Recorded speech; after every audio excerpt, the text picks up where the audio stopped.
हमारे देश के वीर जवान हमारी रक्षा के लिए अपना परिवार छोड़कर देश की बॉर्डर पर जाकर खड़े हो जाते हैं ताकि हम सुरक्षित रह सकें और हमारा परिवार सुरक्षित रह सके। ऐसे वीर जवान भाइयों की रक्षा करना बाबा।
आ गई बेटी?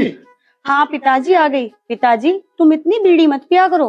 अरे बेटा, बीड़ी बीड़ी पीने से कुछ ना होता, नुकसान तो सिगरेट देवे है सिगरेट।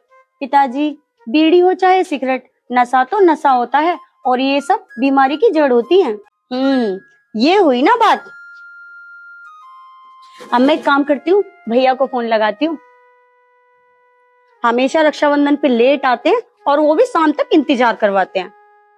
हाँ ठीक है, कर ले तू फोन उसको।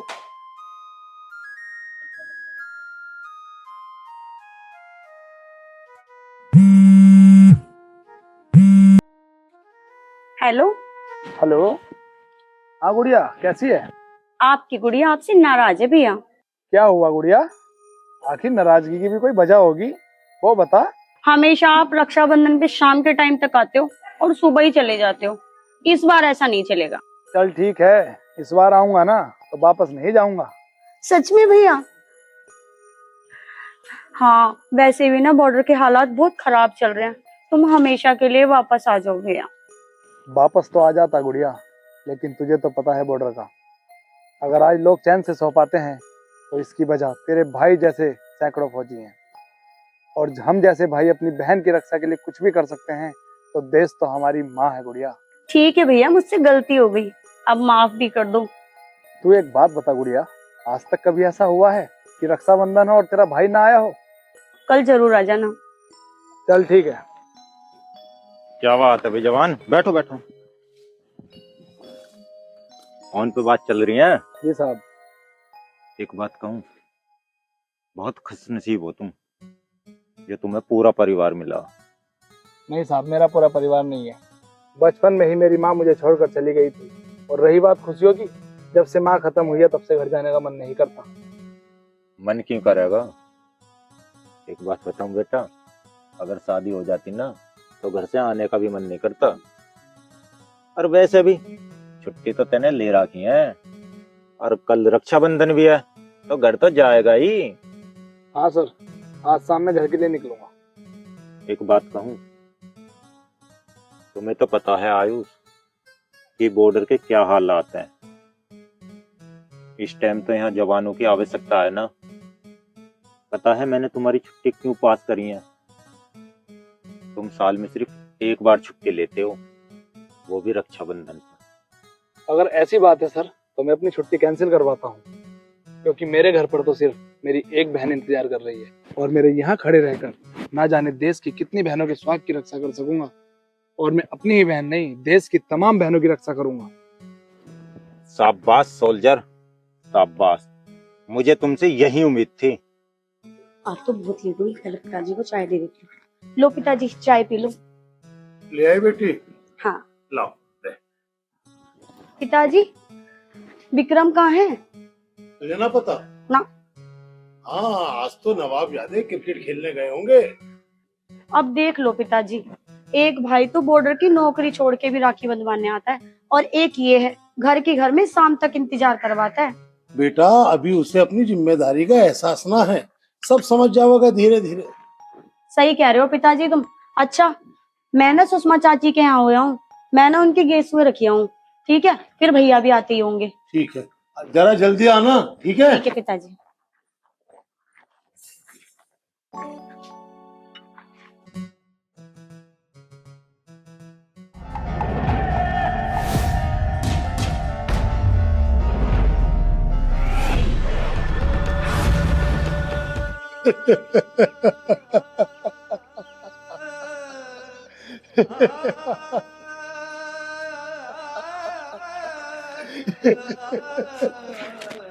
बेटा, बेटा, भैया भैया बर्बाद हो गए, हम सब बर्बाद हो गए। भैया हे भगवान, तूने ये क्या किया भैया? अयो।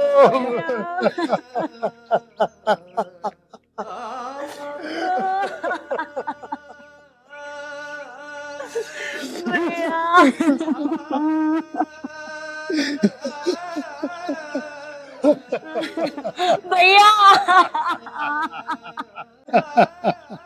भाई साहब, बॉर्डर पर रोज कुछ न कुछ होता रहता है, लेकिन ये जानते हो भी वंश ने अपनी पोस्टिंग बॉर्डर पर ही करवाई। ये भारत माँ का एक सच्चा सपूत था, सच्चा लाल था। वंश, तूने ये क्या किया बेटा? तूने ये क्या किया बेटा? हम लुट गए, बर्बाद हो गए। हे भगवान। अब जो होना था भाई साहब वो हो गया।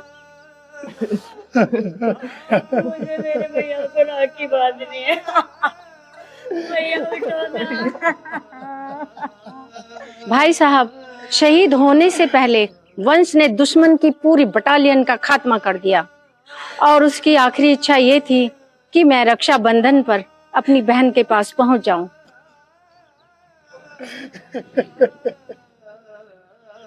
मेरा बेटा शेर था, इसने आज तक कभी किसी से हार नहीं मानी।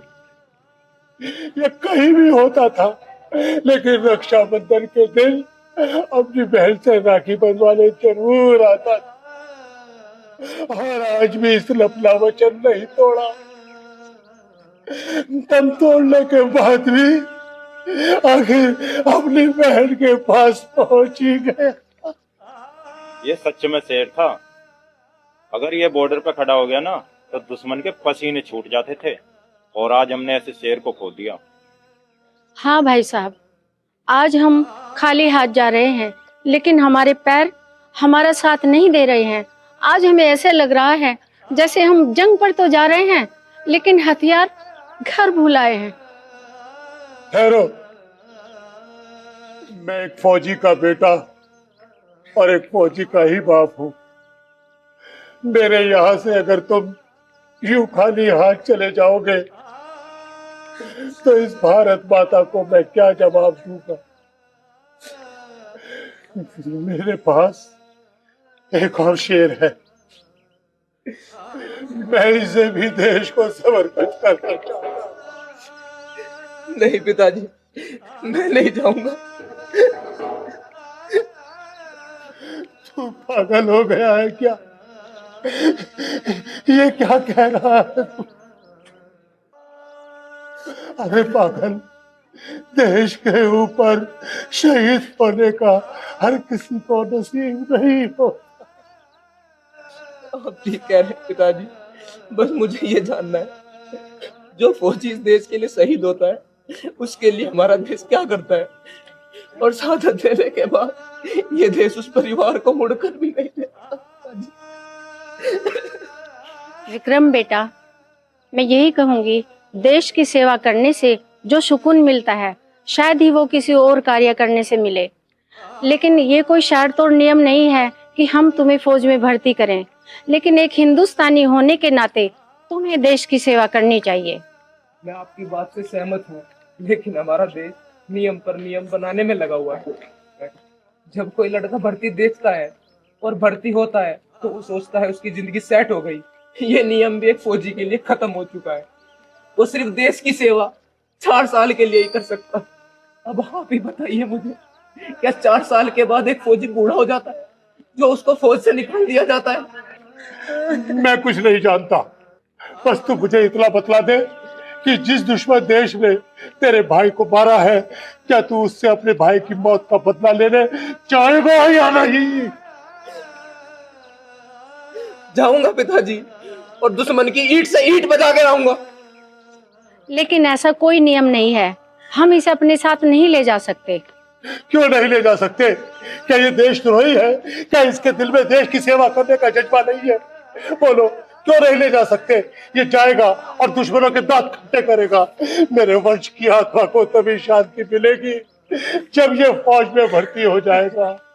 तो ठीक है, जब आप इतना कह रहे हैं तो हम इसे अपने साथ ले जाते हैं और बटालियन में जाकर विचार विमर्श करेंगे। चलो विक्रम, हमारे साथ बटालियन में चलो। रुको भैया।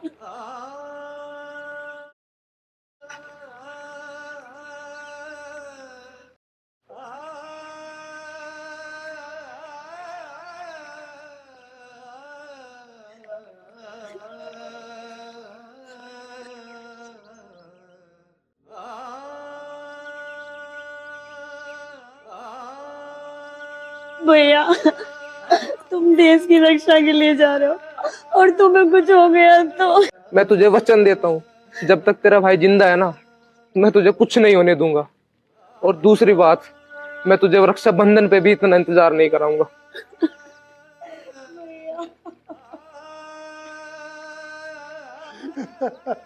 चलो।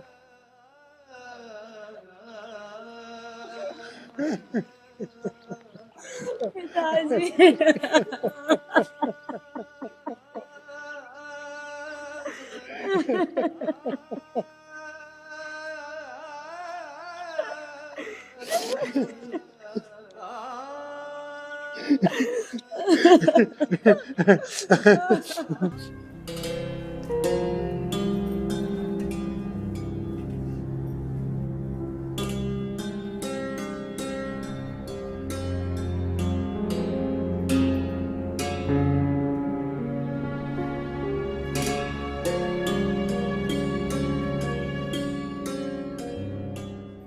अरे गुड़िया, खाना जल्दी दिया, बहुत भूख लगी है। लो ले आई। लो। बैठ जा। गुड़िया, खाना बहुत अच्छा बना है। आज तो उंगली खाने का मन कर रहा है। भैया, हमारी गुड़िया खाना तो बहुत अच्छा बनाती है। भैया, अगर आपको गुड़िया के हाथ का खाना खाना है ना, फौज की नौकरी छोड़नी पड़ेगी। अरे बेटा, फौज की नौकरी नौकरी नहीं होती, वो होती है एक जिम्मेदारी, और जिसे कोई जिम्मेदारी निभा सकता है, तेरे जैसा नकारा नहीं।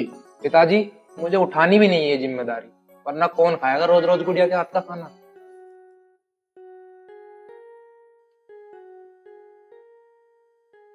भाई विक्रम, उदास कैसे बैठे हो? कुछ नहीं यार, बस वही घर की याद। और भाई बता, वो कैसी है? कौन कैसी है? अरे वही जिसकी याद आ रही है। मुझे मेरे परिवार की याद आ रही है। अरे मुझे लगा। अरे तुझे लगने से क्या लगे, मैं इन चक्रों में कभी आज तक नहीं पड़ा। अरे यार माफ कर दे मेरे बाप, तू तो पीछे पड़ गया। चल ठीक है, पर यार इस बार 15 अगस्त, रक्षाबंधन और महाशिवरात्रि एक ही दिन आ गई। पता नहीं छुट्टी मिल पाएगी नहीं मिल पाएगी। इस बार छुट्टी तो ना मिल पाएगी। एक सलाह दूं? देख, हमारा कैंप जंगल में है और चारों तरफ भांग है। बाबा जी की बूटी बनाओ और पियो और बोलो हर हर महादेव। हे भोलेनाथ, ये आतंकी तो खत्म होने का नाम ही नहीं ले रहे। अब तो घर से निकलना भी दुश्वार हो गया है। अब तो पता ही नहीं चलता कि दुश्मन सीमा पार का है या परिवार का है। कुछ ऐसा कर्म करो भोलेनाथ कि आतंकियों का बिल्कुल खात्मा हो जाए और मेरे भैया की रक्षा करना भोले बाबा।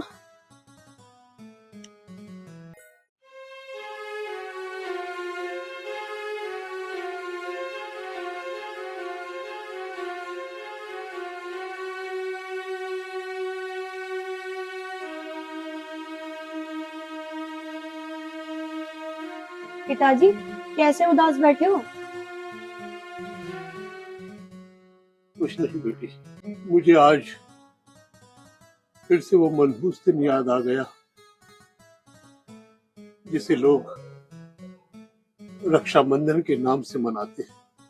पिताजी, मनहूस दिन नहीं होता, मनहूस होता है इंसान का समय, और हमारा समय मनहूस था। और हाँ, अब आप ज्यादा परेशान मत हो, मैं जा रही हूँ राखी लेने बाजार, क्योंकि कल विक्रम भैया आएंगे। ठीक है बेटा, जरा ध्यान से जाना। ठीक है पिताजी, तुम अपना ध्यान रखना।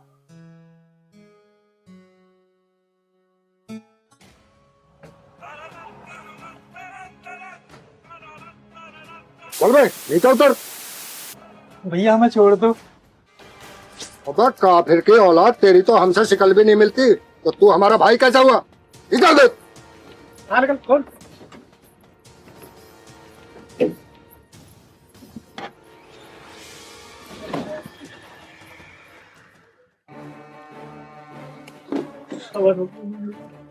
भैया हमें छोड़ दो, हमने तुम्हारा क्या बिगाड़ा है, प्लीज। ए लड़की, चुपचाप बैठ जा, वरना मेरे मुंह से जबान नहीं, बंदूक से गोली निकलेगी जो तेरा तरबूज सा खिला देगी। अगर मेरे भैया को पता चलेगा ना, तो वो तुम दोनों को छोड़ेंगे नहीं। हम तो डर गए, तुम्हारा भाई हमें छोड़ेगा नहीं।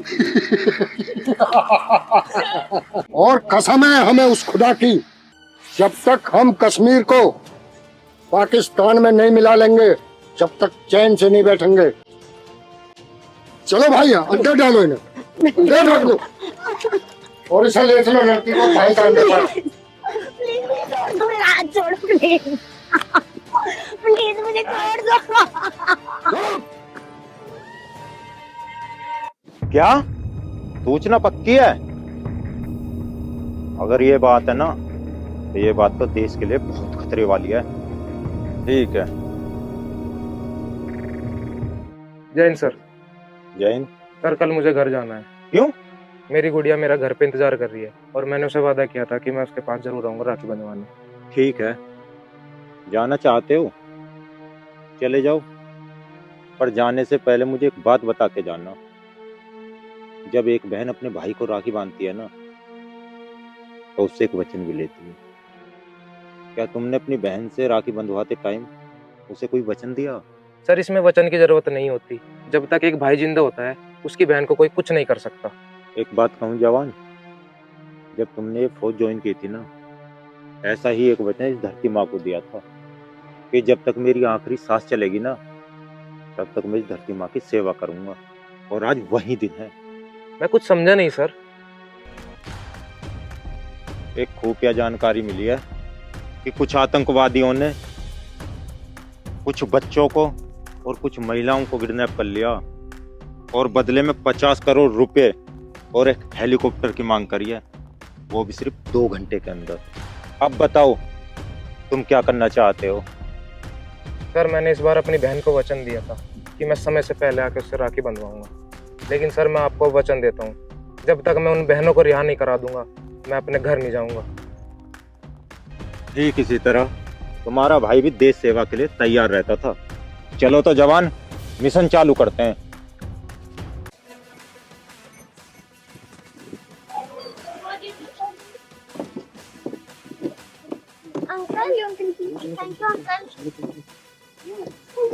दीदी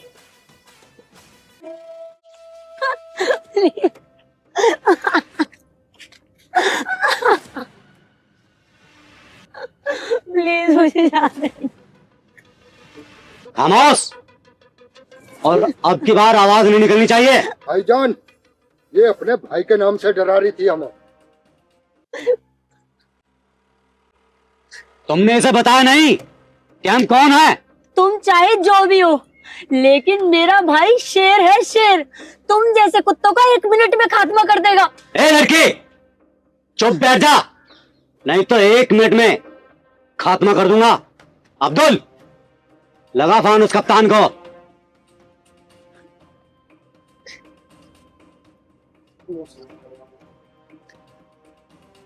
ओ फौजी, मैं रहमान बोल रहा हूं। अगर अपने देश को सुरक्षित देखना चाहते हो तो कश्मीर हमें दे दो, नहीं तो इस बार तुम्हारे घर में घुसकर वो हश्र करेंगे कि तुम्हारी 7 पुश्तें याद रखेगी। ओए, हमें पूरा कश्मीर चाहिए, और उसके लिए हमने पहला कदम उठा दिया है।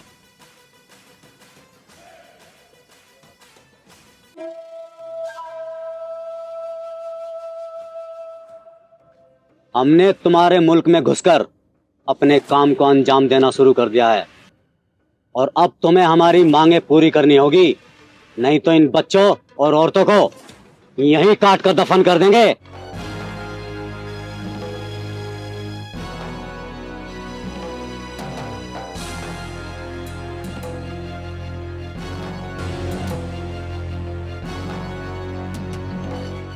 अब देखना लड़की, तुम्हारे मुल्क के शेर कैसे दुम हिलाते हुए आते हैं।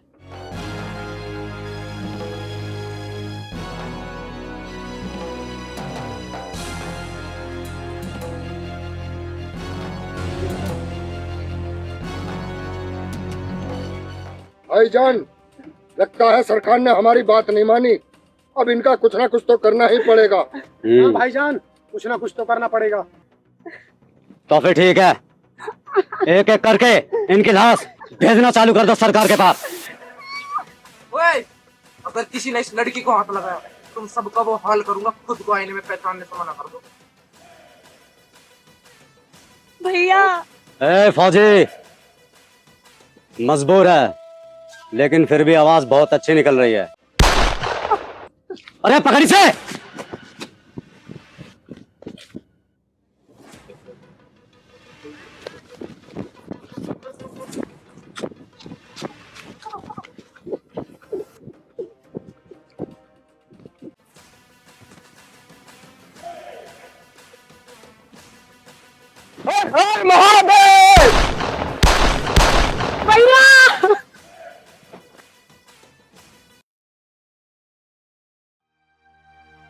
भैया तुम क्यों आए थे यहाँ पर? मर जाने देते मुझे।